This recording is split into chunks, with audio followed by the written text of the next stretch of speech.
कैसे प्राकृतिक खेती की जा सकती है, क्या इसके विकल्प हैं, आधुनिक खेती के और प्राकृतिक खेती में क्या अंतर हैं। सम्मानित नागरिकगण, आप सबको मेरा सादर नमस्कार। सिटीजन मोर्चा न्यूज नेटवर्क में आज का विषय खेत और खलिहान से संबंधित है। एक तरफ जहां खेतों की जुताई, बिजाई, सिंचाई, नलाई, खाद, बीज, दवाई आदि पहले से बहुत महंगे हो गए हैं, वहीं फसलों की आवक काफी कम हो रही है, जिसके कारण किसान की लागत भी पूरी नहीं हो पा रही।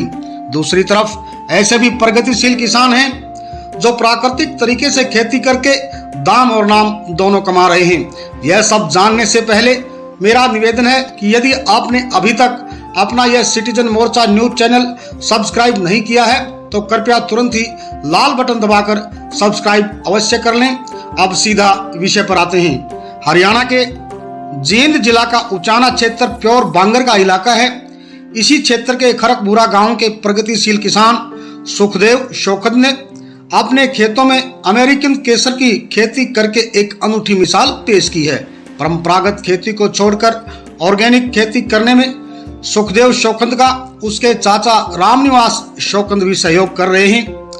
पहले यह कहा जाता था कि केसर सिर्फ कश्मीर जैसी ठंडी वादियों में ही पैदा हो सकता है और वहां का केसर मशहूर भी है, लेकिन किसान सुखदेव शौकत ने अब बांगर की धरती पर केसर की फसल लहला दी है।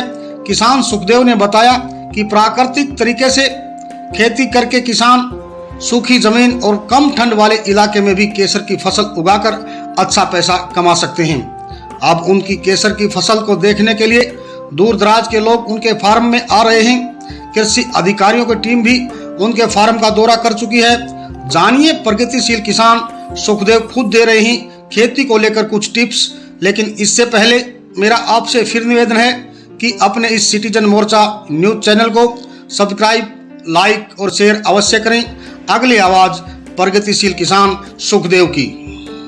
तो आपका यहाँ शौकत कृषि उत्पाद फार्म में, जहर मुक्त कृषि उत्पाद फार्म में आपका हार्दिक अभिनंदन है, स्वागत है। प्राकृतिक खेती की आवश्यकता हमें क्यों पड़ी, क्या कारण रहा, कैसे प्राकृतिक खेती की जा सकती है, क्या इसके विकल्प हैं, आधुनिक खेती के और प्राकृतिक खेती में क्या अंतर हैं, कैसे किसान की आमदनी दोगुनी करी जा सके, तिगुनी करी जा सके है, कैसे लागत की कॉस्ट को घटाया जा सकता है, इन सभी बातों पे हम चर्चा करेंगे। साथियों, आपको पता है प्राकृतिक खेती क्या है? कोई बता देगा? बताएगा कोई? बता सकता है? चलो नहीं बताता। साथियों, प्राकृतिक खेती प्राकृतिक तरीके से हमारे पास जो संसाधन उपलब्ध हैं खेत में ही या घर में ही, उनका प्रयोग करके ही बिना किसी रसायन के प्रयोग के जो खेती की जाती है उसे प्राकृतिक खेती, मोटा मोटा हिसाब में। प्राकृतिक खेती की जरूरत क्यों पड़ी, ये भी एक सवाल उभर के आता है। प्राकृतिक खेती आप अपने सराउंडिंग में कभी देखो, आपने कहीं पे भी, सामाजिक प्राणी है इंसान, तो जाके देखते हैं कहीं पे भी जितनी भी मौतें हो रही हैं उनमें से 2/3 मौतें जहर के कारण हो रही हैं। जहर कौन सा? जो हम डेली रूटीन में फलों के माध्यम से, सब्जियों के माध्यम से, खाद्यान्न या दलहन तिलहन के माध्यम से खा रहे हैं। जी, ये है अपनी केसर की फसल। यह है रबी की फसल है और सितंबर के लास्ट में या अक्टूबर में बोई जाती है और यह फसल आप जैसे आप देख रहे हैं पूरी तरह से प्राकृतिक तौर पर की गई है। बिल्कुल इसमें किसी तरह का कोई केमिकल नहीं डाला गया है और ना ही कोई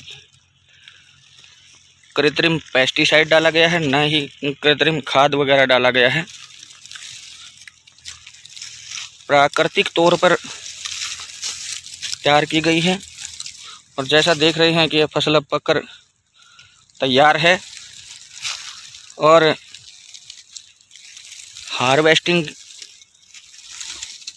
अभी इसकी की जानी सिर्फ बाकी है। पूरी तरह से पककर तैयार है, जैसा कि इसके रंग से ही आप देख सकते हैं। बिल्कुल इसमें जो भी खाद डाला गया है वह गऊ के मूत्र और गोबर से तैयार किया गया जीवामृत सिंचाई के समय इसमें दिया गया है और गोबर की खाद ही डाली गई है। और जो इसमें स्प्रे वगैरह किया गया है वो है आक, धतूरा, नीम और भांग, कांग्रेस घास, कनेर के पत्ते आदि से तैयार किया गया 10 परणी अर्क